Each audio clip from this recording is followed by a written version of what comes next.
다섯째, 천사가 나팔은 불기에 내가 보니 별 하나가 하늘로부터 땅으로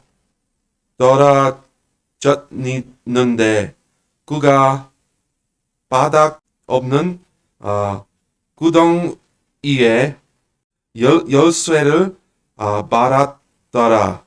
그가 바닥 없는 구덩이를 여니 그 구덩이에서 큰 영광로의 연기 같은 연기가 올라오매 해와 대기가 그 구덩이에 연기로 인해 어두워지며 또 메뚜기들이 연기 속에서 나와 동 위로 올라오는데 그것들이 땅에 있는 전갈들의 권능과 같은 권능을 받았더라.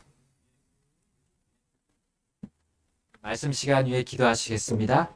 하나님 감사합니다. 오늘 이 말씀 또 저희들에게 큰 도전의 시간 되게 하시고 또 한편으로 위로의 시간이 되게 하시고 또 우리 정말 지금 남아있는 또 이 7년 대환란이 아직 일어나지 않은 이때 정말 큰 저희들 깨달음과 또 준비의 시간이 되게 인도해 주옵소서. 하나님 이 날이 곧 정말 속히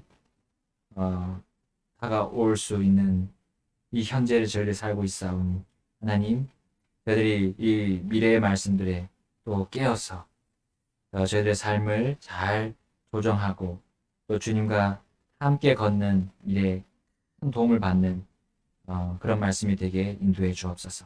예수님의 귀하신 이름으로 기도드립니다. 아멘. 앉으시겠습니다. 자, 오늘 말씀의 제목은 죽음이 사람들을 피하는 150일 동안의 재앙의 날들입니다. 자, 요한이 이제 5번째 나팔 심판, 곧 그 첫 번째 화를 보게 됩니다. 화가 있으리라는 그런 말을 이 천사가 하늘을 지나가면서 얘기했죠. 자, 그 중에 첫 번째 화입니다. 이게 5번째 전사가 나팔을 불었을 때 일어나는 겁니다. 자, 우리 아까 선교사님 읽었는데 거기에 보니까 별 하나가 하늘로부터 땅에 떨어집니다. 이것을 요한이 보았고요. 자, 이제 여섯째 그 봉인 심판 때, 이제 그리고 세 번째 나팔 심판 때 이 별과 관계된 재앙이 있었어요. 자, 여섯째 봉인 심판 때는 이 별들이 무수한 별들이 떨어졌어요. 땅으로 떨어졌고요.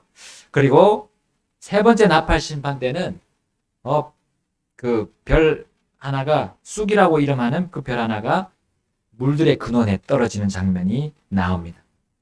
여러분, 이 별들이 무엇을 하고 있습니까? 지금 현재 이 하늘에 떠 있는 별들, 이 돌아가는 별들은 바로 하나님의 영광을 드러내고 찬양한다고 다윗이 시에 써서 노래했던 거예요. 그러나 이 별들이 떨어진 후로는 사람들이 그 별들을 볼 때 그들이 양심적으로 느꼈던 그 하나님의 영광, 그리고 그 양심적으로 알 수 있는 하나님의 그 솜씨, 그리고 그분의 아름다움, 그걸 느낄 수 없게 된 겁니다. 많은 별들이 떨어졌기 때문에. 또한 쑥이라고 하는 그 별이 땅에 떨어졌을 때 이 생명과도 같았던, 사람들에게 생명과도 같았던 이 물, 그 물에게 이 사람들이 마치 배신을 당한 것처럼 당하고 말았어요. 이 생명을 부지하기 위해서 이 물을 마셔야 되는데 물을 마시니까 죽는 거예요. 사람들이 다 죽어나가는. 여러분, 이제 또다시 특별한 별 하나가 땅에 떨어집니다. 자, 이 별은 이전에 그 별과 관련된 재앙보다 더 극심한, 더 치명적인 그런 화가 사람들에게 닥쳤던 거예요. 여러분, 이 별은 연결돼서 보게 되면 그라는 어떤 존재로 표현되고 있습니다. 하늘로부터 땅에 떨어졌는데 그가 바닥 없는 구덩이의 열쇠를 받았다 했어요. 자, 여러분 별은 성경에 보게 되면 어떤 존재로 묘사되는 부분들이 많이 나옵니다. 그러면 사람들은, 이 과학자들은 이 별이 무슨 고체 덩어리나 아니면 가스 덩어리로 되어 있다고 추측하고 있어요. 그러나 성경은 별들을 뭐라고 묘사하고 있습니까? 우리 신명기 4장 19절에 보면 군대라고 표현하고 있어요. 별은 군대다. 별들은 군대다라고 하고 있어요. 그래서 내가 하늘을 향해 눈을 들어 해와 달과 별들, 곧 하늘의 온 군대를 보고 끌려가 그것들에게 경배하며 그것들을 섬길까 염려하노니 그것들은 주 내 하나님께서 온 하늘 아래 모든 민족들을 위하여 나누어 놓으신 것이니라 했습니다. 여러분, 별은 경배의 대상, 숭배의 대상이 아닌데 숭배를 한다는 거죠. 우리 점성술이 그렇죠? 점성술이 숭배합니다. 거기다 점을 치는 거죠. 그걸 믿는 겁니다. 하나님 대신에 별을 믿는 것. 여러분, 별은 군대이자 또 뭐라고 하셨어요? 모든 민족을 위해서 나누어 놓으셨다 하셨어요. 여러분, 사람은 이러한 별의 특징과 특성을 다 이해할 수는 없습니다. 그러나 이 모든 것을 만드신 분은, 하나님은 이러한 목적을 가지고 별들을 만드셨던 거예요. 해와 달과 별들을 만드시고 또 그렇게 부르고 계십니다.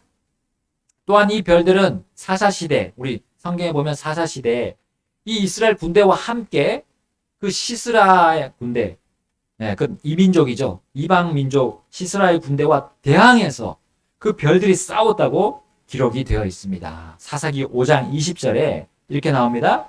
그들이 하늘에서부터 싸우되 별들이 자기들의 다니는 길에서 시스라와 싸웠도다.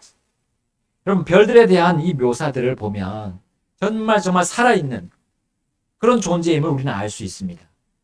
하나님은 이 별과 해와 달과 별들을 만드셨을 때 그 창조의 시기에 처음에는 밤을 다스리도록 달과 별들을 만드셨다고 했어요.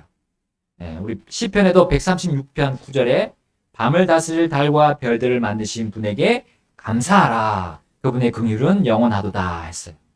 이 다스린다는 말은 그냥 우리가 그들이 우리를 다스리는 것처럼 보이지 않는다고 해도 성경에는 하나님이 그를 다스리라고 했기 때문에 지금 다스리고 있는 거예요. 우리는 잘 모르지만 그들이 밤을 다스리고 있는 거예요.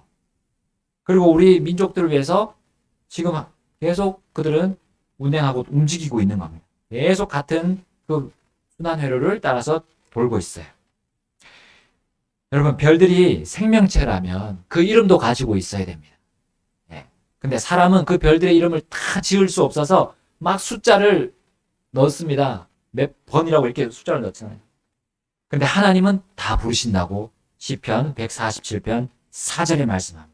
그분께서 별들의 수효를 세시고 그것들을 다 그것들의 이름대로 부르시는도다. 그러니까요, 이 별들에 대해서 하나님이 지극히 관심을 가지시고 일을 부여하셨고 또 그들은 정말 살아있는 생명체처럼 지금 그 회로 안에서 돌아가는 거예요. 하나님이 정하신 그 길대로 돌아가고 있어요. 여러분, 그래서 별에 대한 지식을 하나님은 이미 욥에게 주셨고 또 그의 친구들에게도 가르쳐 주셨어요. 특별히 여기는 새벽별들이 나옵니다. 욥기 38장 7절에 어느 때 새벽별들이 함께 노래하고 하나님의 모든 아들들이 기뻐 소리를 질렀느냐. 여기 새벽별들이 노래했다고 나오죠. 그리고 그 연결돼서 하나님의 아들들이라고 또 아들들 역시도 기뻐 소리를 질렀다 합니다. 또 여기 별을 비롯해서 천체에 대한 하나님의 그 가르침을 이렇게 받아들인 다윗도 찬양합니다. 시편 148편 3절에 해와 달아 너희는 그분을 찬양하라. 빛을 내는 모든 별들아 너희는 그분을 찬양할지어다. 그러면 해와 달과 별들, 낮과 밤을 다스리는 것들이 또 하나님 앞에 있습니다. 그리고 하나님의 아들들도 하나님 앞에 있어요. 이것들은 천상의 존재들을 우리에게 얘기해 줍니다. 한편으로는 이 별이 천사라고 할 수 있어요.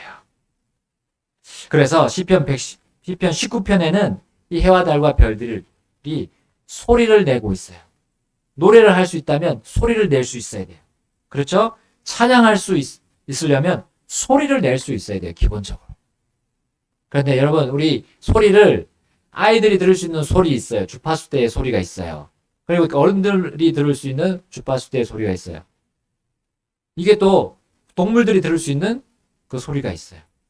우리가 들리지 않는다고 해도 이 별들이 노래하고 찬양할 수 있다는 거. 여러분, 우리는 부인할 수 없습니다.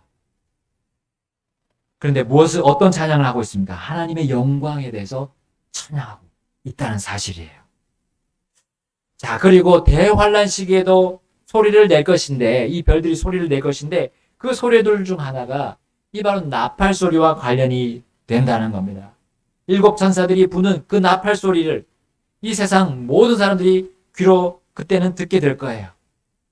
그러나 그때 소리는 하나님의 영광을 찬양하는 그런 아름다운 소리가 아닐 겁니다. 오직 이 세상에 떨어질 화를 알리고 또 그것을 무섭게 받아들이고 두렵게 받아들이는 그런 소리라는 거죠. 자, 이러한 가운데 5번째 나팔 소리가 들렸고 한 별, 곧 그 한 천사가 내려온 겁니다. 그 천사는 하나님의 어떤 명령을 받았습니까? 우리 2절 말씀, 본문 2절 말씀 함께 다시 읽어보겠습니다. 2절 시작. 그가 바닥 없는 구덩이를 여니 그 구덩이에서 큰 용광로의 연기 같은 연기가 올라오매 해와 대기가 그 구덩이의 연기로 인해 어두워지며 했습니다. 자, 그 천사가 바로 그 천사가 바닥 없는 구덩이를 열 수 있었어요. 그리고 바닥 없는 구덩이는 무엇입니까? 우리 지하 세계 중에 일부분임을 우리는 알 수 있어요. 성경에 지하 세계, 지하에 무엇이 있는지 말씀해 주고 계세요. 예수님께서 부활하시기 전에는 이 지하 세계가 여러 부분도 있었는데 특별히 낙원도 있었어요. 이 지하에 낙원이 있었습니다. 우리 부자와 나사로의 실화, 지난 우리 어린이 여름 성경학교 때 배웠는데 그 부자가 갔던 불이 타는 그 지옥이 있었고 또 나사로가 갔던 낙원이 또 거기에 있었어요. 예수님이 부활하기 전에 그 낙원도 거기 지하에 있었어요. 그리고 베드로후서 우리 2장 4절과 유다서 1장 6절에 나오는 그 천사들, 타락한 천사들, 자신의 신분을 떠난 그 타락한 천사들이 묶여있는, 그 사슬에 묶여있는 타르타로스라는 곳이 또 있어요. 그리고 또한 아부소스라 하는 이 바닥 없는 구덩이, 오늘 나온 바닥 없는 구덩이가 있습니다. 옛날에 무저갱이라고 했죠. 한자로 무저갱. 자, 이 바로 바닥 없는 구덩이의 문이 열린 거예요. 그런데 나중에 7년 대환란이 끝나면 이 마귀 사탄이 그 무저갱 안에 들어가게 되거든요. 자, 그 전에 한번 이렇게 열린 때가 있습니다. 바로 이 5번째 나팔이 불려질 때, 이 문이 열립니다. 그리고 거기서는 연기가 올라왔다 있어요. 그 연기가 얼마나 짙게 이 땅과 이 하늘을 가득 메우게 되고 깔리게 되냐면 해도 어두워지고 그 대기도 어두워진다 했습니다. 여러분, 가뜩이나 이제 3분의 1 정도만 빛을 내던 3분의 2 정도만 빛을 내던 이 해가 그 연기로 인해서 온전히 또 비치지 못하게 될 거예요. 우리 지난 한 3년 전에 이 외출을 막았잖아요. 우리가 이 코로나 기간으로 인해서 사람들이 밖에 나가지 말라라고 했어요. 그래서 우리 많이 나가지 못했습니다. 그것으로 인해서 코로나가 오히려 코로나보다는 더 심각한 마음에 어떤 질환이 생겼어요. 그게 우울증입니다. 우울증. 우리가 햇빛을 보지 못하면 우울증에 걸리기 쉬운 사람들이 많아요. 여러분, 그런 가운데 사람들이 이제 코로나에 걸렸어요. 우울증에 있는 상황에서 코로나까지 걸렸을 때, 우리 친척 중에 마음의 병도 생겨버렸어요. 희한한 마음의 병이 한 번도 걸리지 못한 그런 병이 생겨서 몸의 증상이 더 악화되는 것을 봤습니다. 겨우겨우 회복을 하는 모습을 제가 들었어요. 그 말을. 우리가 밖에 나가서 햇빛을 보지 못하면 그것은 사람의 몸과 마음을 더 아프게 만든다는 거예요. 이거는 뭐 과학적으로 여러 연구도 다 결과가 나와 있습니다. 자, 그런데 바닥 없는 구덩이로부터 올라온 이 연기로 인해서 그때가 되면 사람들이 밖을 나가도 햇빛을 쐬지 못해요. 얼마나 고통스러울까. 그때는 더 이상한 정말 생각지도 못한 병들이 막 걸리지 않을까 싶습니다. 그러나 이 5번째 나팔 심판이 이 연기로 끝나지 않아요. 문제가 또 이제 뒤에 나옵니다. 9장 3절에 보게 되면 우리 함께 읽을까요? 9장 3절. 네, 시작. 또 메뚜기들이 연기 속에서 나와 땅 위로 올라오는데 그것들이 땅에 있는 전갈들의 권능과 같은 권능을 받았더라. 이 연기 속에서 무시무시한 것들이 나오는데 메뚜기들이에요. 아, 뭐 메뚜기 때 사람을 공격하지 않잖아 할 수 있죠. 그러나 이 메뚜기들은 전에도 없었고 또 그 후에도 없을 메뚜기 때 황충이라는 거예요. 우리 메뚜기 떼를 황충이라 부르죠. 몸 색깔이 바뀌어요. 황색으로, 원래는 초록색인데 황색으로 바뀌기 때문에 황충이라고 따로 불러요. 근데 얘네들이 전갈의 권능을 받습니다. 전갈, 스콜피온, 전갈의 그 독침 같은 그런 침을 찌를 수 있는 그 힘을 받게 됩니다. 자, 기존의 메뚜기 떼는 농작물들에만 피해를 주었지만 사람들에게는 주지 않았어요. 직접적인 어떤 독침을, 독을 줄 수 있는 그런 침 자체가 없었어요. 그러나 이 메뚜기들은 하나님의 명령을 받고 특별히 이렇게, 그들의 그 권능을, 전갈들의 권능을 받게 돼요. 자, 이제 자세한 부분이 이제 9장 4절부터 5절에 나옵니다. 자, 4절 제가 읽고 5절 함께 읽겠습니다. 또 그것들은 땅에 풀이나 푸른 것이나 나무는 하나도 해하지 말고 오직 이마 안에 하나님의 인이 없는 그 사람들만 해하여야 한다는 명령을 받았더라. 함께 읽겠습니다. 또 그것들은 그들을 죽이지 말고 그들에게 5달 동안 고통을 주라는 명령을 받았는데 그것들이 주는 고통은 마치 전갈이 사람을 쏠 때 주는 고통과 같더라. 여러분, 그 메뚜기들은 농작물에는 입질 한번 하지 않아요. 왜냐하면 하나님의 인이 없는 사람들만 올라가서 침을 놓는다는 거죠. 그걸 하나님께로부터 명령을 받았어요. 그리고 그 명령을 한 천사가 받아서 또 명령을 내린 겁니다. 자, 전갈의 침은 사람을 죽일 만큼 정말 치명적이죠? 독을 가지고 있어요. 그래서 아이들이 그 독을, 특별히 아이들은 그 독이 들어가면 죽는다고. 죽을 수도 있어요. 그 독은 몸에 큰 고통과 쓰라림을 동반하게 합니다. 그런데 끔찍한 사실은 그 고통과 쓰라림이 5달 동안 계속 지속된다는 거예요. 150일 동안. 너무 아파서 막 이리 구르고 저리 구르고 잠도 제대로 잘 수 없을 거예요. 그날이 150일 동안 끔찍한 일이 벌어지는 겁니다. 여러분, 아마 너무 아파서 정말 일주일 안에 그냥 난 죽어버렸으면 좋겠다 하고 자살하고자 할 거예요. 그러나 문제는 자살도 안 된다는 거예요. 우리 계시록 9장 6절, 그날들에는 사람들이 죽음을 구하여도 그것을 찾지 못하겠고 죽기를 바라나 죽음이 그들을 피하리로다. 여러분, 그때 사람이 죽고 싶어도 죽지 못하는 사실. 사람들은 너무 고통스러워서 갖가지 방법으로 정말 자살을 시도할 거예요. 근데 죽지 못한다는 거예요. 죽음이 피해요. 그 사람을 피해 간다는 거죠. 세상에서 참 높은 빌딩에서 떨어져도 죽지 않는다는 거예요. 몸을 죽이기 위해서 어떤 수를 써도 죽지 않는다는 거예요. 여러분, 이쯤 되면 뭐가 생각날 거예요. 우리 심지어 아이들도 알고 있는 좀비. 그 메뚜기들에게 쏘인 자들은 그 고통을 느끼지 않으려고 자살하려고 하지만 할수록 고통은 더 심해지는 거예요. 자기 지체를 뭘 그으면 그냥 더 아픈 거죠. 그 침으로 인해서 아픈데 더 아픈 거예요. 고통들이 더 가중될 거예요. 야, 이 참혹한 현장이 정말 실제로 벌어진다는 겁니다.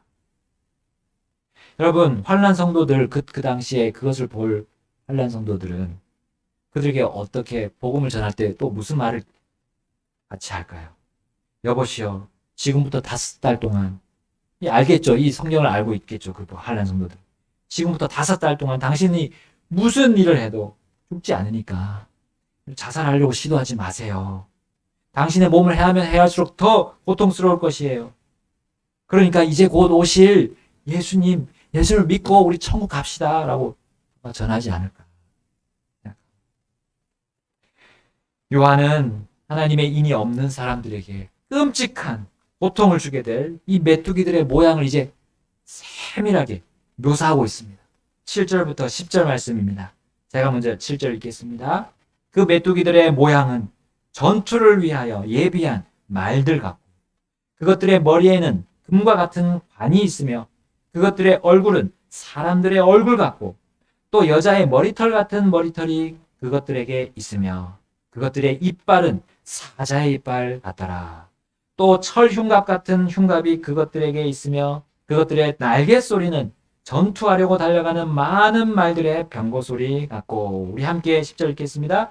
또 정갈과 같은 꼬리가 그것들에게 있으며 그것들의 꼬리에 쏘는 침이 있었는데 그것들의 권능은 사람들을 5달 동안 해야 하는 것이더라. 네. 여러분 메뚜기들의 모양 마치 전투하는 말들 같다 했어요. 우리 과거에 기병들이 타고 다닌 그 말들 또 병거에 같이 붙어있는 이 말들 보세요. 얼마나 그 말들도 몸집이 크고 그리고 적진을 향해서 돌진하면 결코 돌이키지 않잖아요.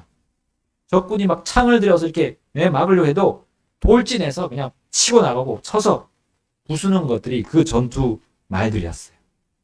심지어 그 이빨로 이 전투 말들은 이빨로 막 물어 뜯기도 합니다. 오직 전투를 위해 훈련시킨 말들이기 때문이에요. 그런데 이 메뚜기들도 역시 그렇다는 사실입니다. 하나님의 인이 없는, 이마에 인이 없는 사람들을 보고 그대로 돌진하는 거예요. 그리고 그 정갈 같은 침이 어디 붙어 있는지 모르겠지만 그 침이 나와서 찌릅니다. 그러다가 이 메뚜기들의 얼굴을 한번 보세요. 사람의 얼굴 같다 있습니다. 그러면 이건 무엇입니까? 이 메뚜기들이 사람같이 지능이 있다는 거죠. 지능이 있다는 겁니다. 사람을 뛰어넘는 지능적인 공격으로 그 사람들이 대항하는 것을 뿌리치고 그들은 계속해서 연전연승을 할 거예요. 여러분 지능과 함께 또 이 메뚜기들은 철 흉갑을 가지고 있습니다. 이빨이 사자 이빨 같다고 있어요. 총알이나 포가 와도 치명상을 입히지 못하는 거예요. 갑옷을 입고 있으니까. 또 머리에는 금과 같은 관을 쓰고 있고 그리고 머리털을 가지고 있어요. 여자 머리 같은 긴 머리털. 흉측하죠. 이 메뚜기가 얼마나 무섭게 생겼겠습니까? 전투하기에 앞서서 사람들은 이미 사기가 꺾일 만큼 엄청난 포스를 가지고 있다는 거예요. 이 메뚜기들이. 공포스러운 모습을 가지고 있는 거예요. 그것들의 세세한 묘사들이 전혀 메뚜기 같지 않잖아요. 네. 그런데 왜 메뚜기라고 표현을 했습니까? 그것은 그들이 변장술도 쓴다는 거라고 저는 생각합니다. 마치 별 힘 없는 그런 메뚜기처럼 보였지만 그걸 숨기고 있다가 싸울 때는 갑자기 무섭게 이렇게 이런 모습을 띈다는 거죠. 그리고 사람들에게 독침으로 쏘는. 여러분 그리고 이 메뚜기들이 또 메뚜기와는 똑같은 게 하나 있어요. 날개를 가지고 있다는 거예요. 여러분 날개를 가지고 있으면 이 사람들이 이제 사람들 머리 위에서 공중에서 공격이 가능한 거예요. 얼마든지 여러 가지 전략 전술을 가지고 사람들을 능수능란하게 공격을 해서 피해를 입힐 것이 뻔합니다. 여러분 일반적인 메뚜기를 우리 성경에서 묘사할 때 어떻게 묘사합니까? 잠언 30장 27절에 보면 왕이 없어도 모두가 떼를 지어 나아가는 메뚜기라고 했어요. 왕이 없습니다. 메뚜기는. 메뚜기 떼를 보세요. 왕이 없어요. 그런데 기묘하게도 이 메뚜기 떼, 이 대환란의 메뚜기 떼는, 무적행에서 올라오는 이 메뚜기 떼는 왕이 있습니다. 11절 말씀 함께 보겠습니다. 9장 11절 시작.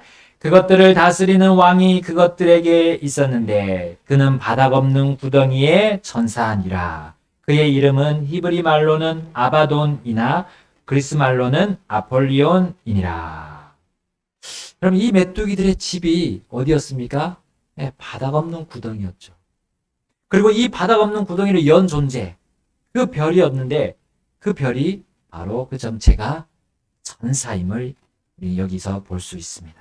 그 이름까지도 나오죠. 하나님은 모든 별에 이름을 지었다 하셨어요. 다 알고 있다고 했어요. 그 별, 그 천사 이름은 아바돈, 아폴리온입니다. 이것의 뜻이 뭡니까? 파멸시키는 자라는 뜻입니다. 그냥 파멸만 하는 거예요. 이 천사는 탁 쓸어버리는 생명체, 우리 특별히 하나님의 인이 없는 그 사람을 공격하는. 여러분, 그동안 봉인심판과 나팔심판이 계속 떨어졌고 그 어린 양의 진노가 땅 위에 떨어졌습니다. 하나님께서 만드신 생명체가 필요로 하는 기본적인 그 요소들이 전부 다 하나같이 타격을 받았어요. 그것에 큰 유익을 얻고 있었던 사람들은 그것들이 파괴되면서 수많은 사람들이 파멸되고 멸망한 상태였습니다. 얼마나 많은 사람들이 정말 한 2년, 약 2년 정도의 시간 동안, 적어도 2년 좀 흘렀을 것 같습니다. 계속 이어지는 이 끔찍한 재앙들로 인해서 죽었을까 생각해 봅니다. 그런데 이 파멸시키는 자가 진두지휘하는 이 메뚜기들로 인해서 세상에는 150일 동안 한 사람도 죽지 않습니다. 그전에는 4분의 1이 죽어나가고 더 많은 또 그 후에 죽어나갔지만 이때는 150일 동안 단 한 사람도 죽지 않는다는 거예요. 그러나 그 전보다 더 끔찍한 상황으로 세상이 변하게 될 겁니다. 사람들이 고통스러워서 가만히 누워있지 못하지만 또 정신이 그냥 다 나가버릴 거예요. 그 중에는 복음을 듣고 믿어서 환난 성도가 되는 경우도 있겠죠. 그러나 그렇지 않은 사람들은 정말 미쳐서 날뛸 겁니다. 서로 말로 막 헐뜯고 서로 더 큰 폭력들을 막 행사할 거예요.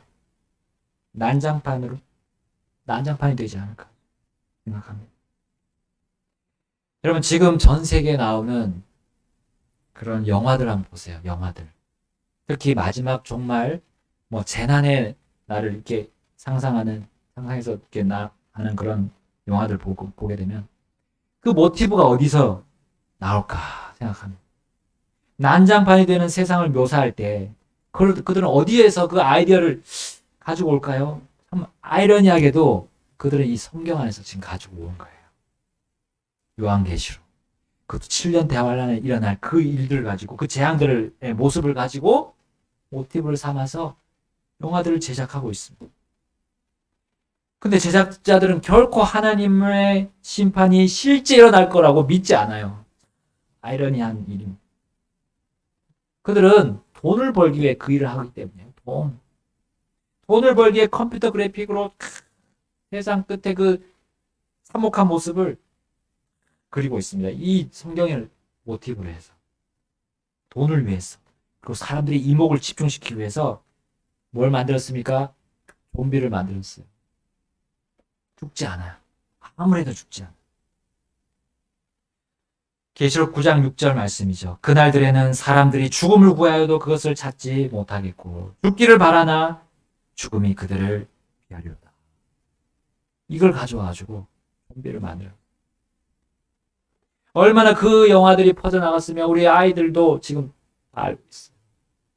좀비 모르는 아이들이 없어요. 그러나 과연 좀비를 먼저 본 사람들이 정말 성경 말씀에 나오는 그걸 좀 믿을 수 있을까요? 그 좀비를 알았다고 해서. 재난 영화들, 좀비 영화들이 사람들을 하나님께로 인도했다는 그런 간증을 여러분 들어본 적이 있어요? 재난 영화들을 보고 정말 무서워서 이제 내가 성경을 보고 하나님을 믿어야겠다, 예수님 믿어야겠다, 그렇게 간증하는 사람 봤어요? 없었어요. 오히려 성경이 시시한 게 돼요. 그거 나 영화에서 봤어. 그게 이러지 일이야 라고 콧방귀를 낄 거예요. 그러나 성경이 있는 대로 성경만 보고 성경에 있는 복음을 보고 듣고 믿었다는 사람들의 간증은 많습니다. 수도 없이 많습니다. 여러분, 우리는 이 끔찍한 재난들이 언제든지 시작될 수 있다라는 우리 이 시대에 살고 있어요. 그리고 그것이 시작되면 산채로 150일 동안 죽지 못하고 끔찍하게 살아가는 그 재앙이 떨어진다는 거죠. 여러분, 우리가 이 성경 말씀 그대로 믿는다면 우리 어떤 삶을 살아야 할까요? 가만히 있을 수가 없습니다. 이 재앙에 들어가는 사람들의 그 사람들은 하나님 왜 차별하십니까? 왜 그 사람들한테 그런 고통을 주십니까? 여러분, 우리 그렇게 말할 수가 없어요. 하나님은 공의롭시고 완전하신 분. 그 사람들에게 맞는 재앙을 주시는 분이에요. 공평하신 분. 그런데 우리가 지금 이것을 알았다면 그들이 그렇게 고통당하다가 결국은 지옥에 갈 거고요. 지금 우리 이 시대 때 평안하게 살다가 죽으면 또 지옥에 갈 사람도 있어요. 우리는 움직여야 됩니다. 우리의 지금 이 은혜 시대 때 믿으라고, 믿어야 한다고, 우리는 우리의 삶을 통해서 보여줘야 되겠습니다. 그리고 하나님 이 권능의 말씀을 있는 그대로 전하면 어떻게 될지 몰라요. 그 사람이 안 받아들일 거라고 미리 생각할 필요 없습니다. 하나님이 역사하셔요. 하나님이 어떻게 역사하시는지 놀랍습니다. 제가 10살 때 이 7년 대환란에 대한 말씀을 듣고 제가 죄인이라는 사실을 깊이 생각했어요. 그 전까지는 복음에 대해서 계속 들었지만 제가 죄인이라는 생각을 전혀 하지 않았어요. 하나님이 이 대환란의 말씀도 사용하셔요. 성경에 있는 모든 말씀을 사용하셔서 주님께 나올수록, 복음을 듣고 나올수록 사용하실 수 있는 분이 하나님이시라는 것. 이 말씀의 권능이 있습니다. 우리 자신의 힘, 우리의 언변이나 우리의 지혜, 우리의 계획이 아닙니다. 그냥 말씀을 있는 그대로 전하는 겁니다. 그래서 우리는 지옥길에 있는 그들을 구해내야 되는 거죠. 구해내는 분은 하나님이시고 우리는 단지 전하는 뿐이. 다 같이 우리 기도하시겠습니다.